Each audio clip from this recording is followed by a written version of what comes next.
O naipe de percussão hoje é um naipe de instrumentistas muito ecléticos, né? Porque a percussão ela evoluiu muito, né? Então, da metade do século XX para cá, a percussão deu um boom em termos de música contemporânea, tudo. Então, normalmente, o que acontecia? Nas antigas orquestras, o timpanista só tocava tímpano, o percussionista que tocava caixa só tocava caixa, o que tocava xilofone só tocava xilofone, o que tocava prato só tocava prato, enfim. Hoje não, hoje pela própria, não só necessidade, né, porque essa evolução trouxe para o percussionista tocar vários instrumentos ao mesmo tempo numa determinada música. Então, existem músicas que você só toca aquele instrumento determinado, mas tem músicas, principalmente na música contemporânea e a nossa, principalmente, né, a música brasileira, ela faz com que um mesmo percussionista, muitas vezes, está tocando xilofone, caixa, triângulo, prato, enfim, o que a gente chama de múltipla percussão. Isso também cresceu muito na orquestra, né? A gente via muito isso na música de câmara, mas na orquestra também hoje você tem obras com 5, 6, 7 percussionistas e que cada um tem um set, né, de diferentes instrumentos tocando. Aqui a gente tem um outro instrumento de metal também, né, classificado como instrumento de metal, que é o prato A2. Né? O prato também é um instrumento que as pessoas que conhecem bateria, né, conhecem o instrumento em si, mas o prato sinfônico ele é muito diferente do prato, no caso da bateria, né? A questão mesmo da própria fabricação, do sulco, como ele é feito, espessura, tudo isso muda muito, é como o caso do pandeiro. E na orquestra nós podemos ter o prato tocado A2, que é o caso desse aqui.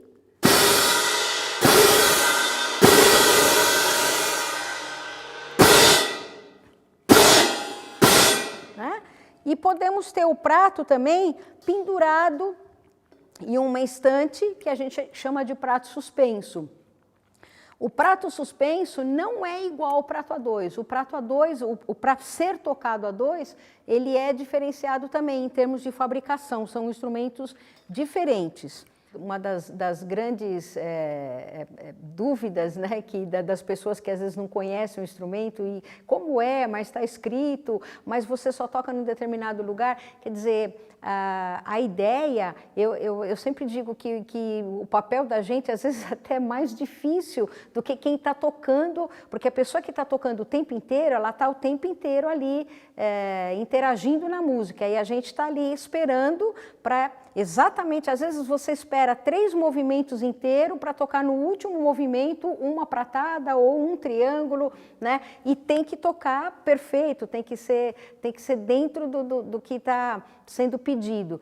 Então, eu falo por mim, assim, eu gosto sempre apesar de muitas vezes conhecer muito a obra, já ter tocado muitas vezes, saber exatamente aonde eu toco, vamos dizer, conhecer a obra de cor, eu gosto sempre de acompanhar a partitura, né, e estou sempre inteirada no que está acontecendo na orquestra, para eu, na hora que eu tiver que tocar, eu saber exatamente qual é o meu papel ali e interagir com o que vem vindo, porque se você ficar lá sentado, a orquestra está tocando, agora sou eu e toca qualquer coisa, não é, né? Então, o papel da gente é esse, independente, por isso que é mais difícil, porque às vezes você conta lá 100, 120 compassos, né?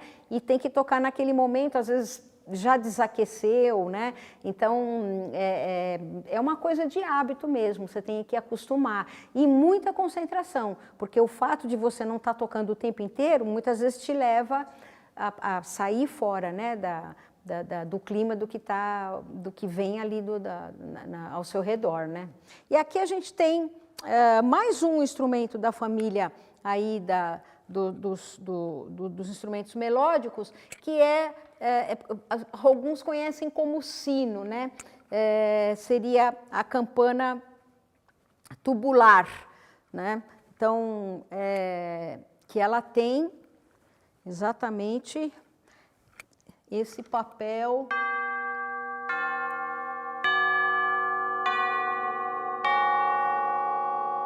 Eu estou sem, realmente, a baqueta específica desse instrumento é um martelo, eu não consegui encontrar aqui, mas é um martelinho mesmo, que pode ser de borracha, pode ser de material sintético, e ele dá esse som, né, característico de...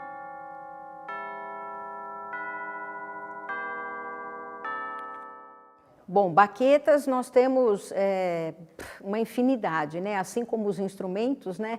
A gente, no caso das baquetas, existe uma infinidade. No caso aqui, especificamente do tímpano, por exemplo, aqui nós temos uma baqueta com cabeça de madeira, uma outra baqueta com uma cabeça de feltro duro, né? Já com um formato diferente também, porque isso também altera não só o timbre, mas isso mexe com as articulações também. Essa baqueta é uma baqueta que a gente chama de baqueta modelo de roda de carro, que ela é mais chatinha, né? E essa baqueta é uma baqueta já mais, vamos dizer, com a cabeça arredondada, mais tradicional. Então veja que para cada uma eu vou ter um tipo de timbre, um colorido, um som diferenciado, ó. Madeira, feltro duro.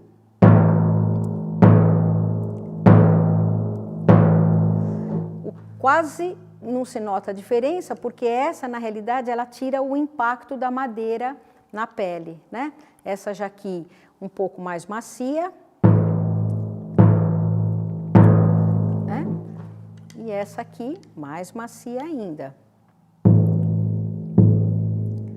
Tá? E essa variedade de baquetas a gente vai encontrar basicamente para todos os instrumentos. Eu tenho certas paixões assim, né, por compositores, falando especificamente do tímpano, por exemplo. Eu gosto demais de Beethoven, gosto de Tchaikovsky, gosto de Brahms, gosto de Mahler, Strauss. Todos eles realmente souberam escrever muito bem para o instrumento, souberam utilizar, né, o instrumento muito bem.